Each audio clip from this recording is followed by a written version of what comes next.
চুঁচুড়া থেকে, চুঁচুড়ার SDO office, লজ্জার ছবি। বিধায়ক অসিত মজুমদার তিনি মস্তানি করছেন, তা অন ক্যামেরা তিনি ক্যামেরার সামনে বলছেন ছেড়ো, জ্বালাও, ফর্মগুলোকে ছেড়ো।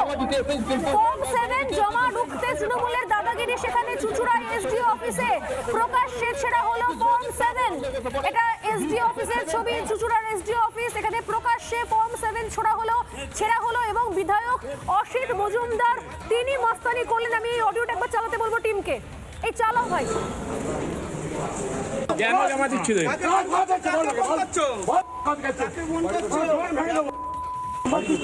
দাদা, জমা তো দিতে পারি না।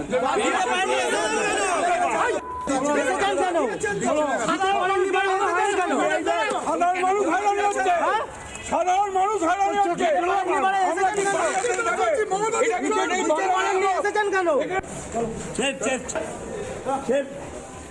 ছেড়ে ফর্মগুলো ছেড় তো, সব ফর্ম ছেড়।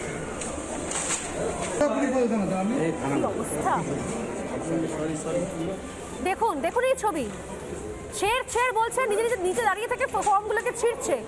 ফর্ম 7 নিজে ছিঁড়ছেন অসিত মজুমদার, বলছেন ছেড়। আরেকবার চালাতে হলো ভিডিওটা, বলছেন ছেড় বলে ফর্মগুলো নিজের হাতে নিয়ে ছিঁড়ছেন। সব ফর্ম ছেড়।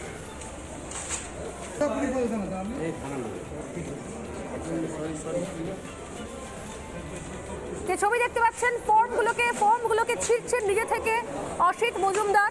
আমরা আবারও একই প্রশ্ন রাখলাম, এই অসিত মজুমদার এবং এই মনিরুল ইসলাম এরা এর পরেও নির্বাচনটা লড়বেন, নিজের ভোট দিতে পারবেন?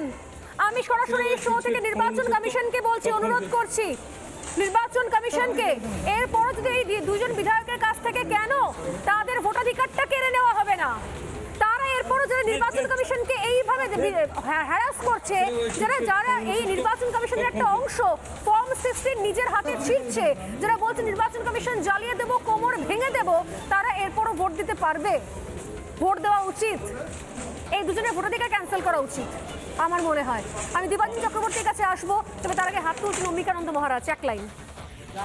পরিস্থিতি স্বর্ণালী দেখাচ্ছেন আপনারা এবং যেটা বাস্তব গ্রাউন্ড রিয়েলিটি, এই যে মুর্শিদাবাদের যে ভিডিও আপনি দেখাচ্ছেন, এই মুর্শিদাবাদের ভিডিওতে যারা অনুপ্রাণিত ঠ্যাঙাড়ে বাহিনী পুলিশের গাড়িতে ঢিল মারছে, ইট ছুঁড়ে কাজ ভেঙে দিচ্ছে, এদের বিরুদ্ধে মাননীয় প্রশাসন এবং ওই পুলিশ, বীরপুঙ্গব পুলিশ একটাও ব্যবস্থা নেবে না, কারণ এরা সংখ্যাগরিষ্ঠই হচ্ছে শান্তির ধর্মের অনুসারী, প্রথম।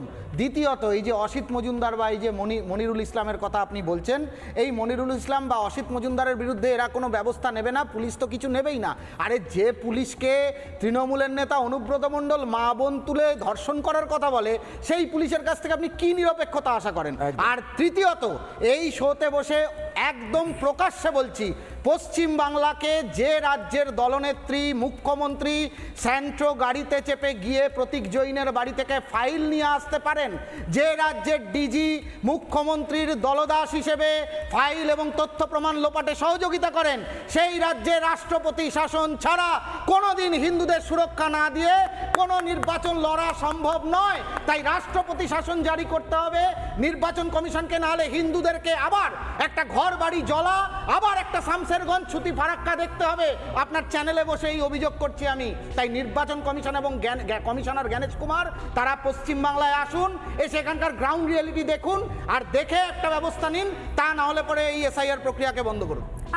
নানা ধরনের কন্টেন্ট দেখার জন্য লাইক করুন, শেয়ার করুন আমাদের ফেসবুক পেজ, সাবস্ক্রাইব করুন আমাদের ইউটিউব চ্যানেল।